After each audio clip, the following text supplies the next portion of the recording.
I could say something that'll probably make you angry, or I could say something to someone else that might make them happy. I can kind of pick and choose the words that I use to make you feel what I want you to feel, because most people aren't self-aware enough to prevent you from changing how they feel.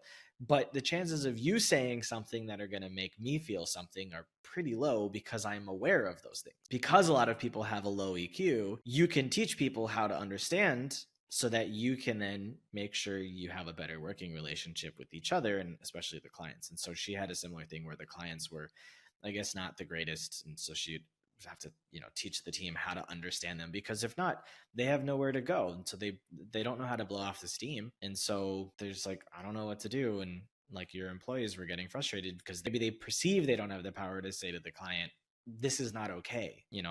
I'm not your punching bag. That requires training and conversation with the team to let them know what is within reason and what is not, right? And I say to the team, listen, if you're being mistreated by a client, that's where we draw the line, right? They have to be respectful, they have to be professional. That's not to say they can't be demanding or expect a lot from you or become frustrated or express frustration. Oh, that's normal in a business relationship. And we need to be trained on the front lines to work through those conversations. So that is okay. But if they mistreat you, if you're not comfortable telling them to stop or telling them what they did to make you uncomfortable, then bring me in and I'll talk to the client, right? I want to hear both sides of the story. Like, what happened? Tell me. I'll listen and take notes. And this has happened, right? I've had this situation happen at the agency where I've had to talk to a client or let them know kind of what the boundaries are. It doesn't happen often, but it happens from time to time. So I think a lot of it is just sitting down with your team,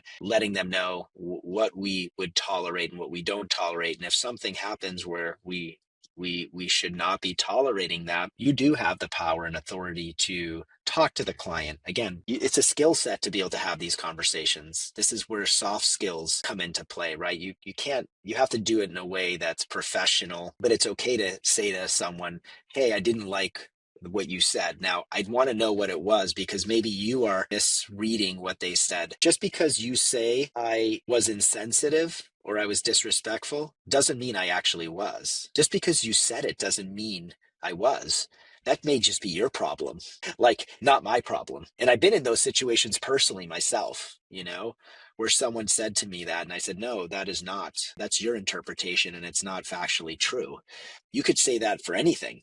You and I could have had this conversation. I said, oh, Sean, you were disrespectful and you didn't say anything that was disrespectful. That's just me not, right? So I say to people, just because you said that doesn't mean it was, right? But let's explore, let's talk. Yeah, these are all things, training opportunities, teaching opportunities that are required when you're running professional services businesses, and you have to expect these scenarios to pop up, and you want your team to be prepared and know what is sort of allowed and not allowed. Thanks for watching. If you liked this insight, I've handpicked another video for you right here on the screen. For more actionable strategies that get you real results, hit subscribe.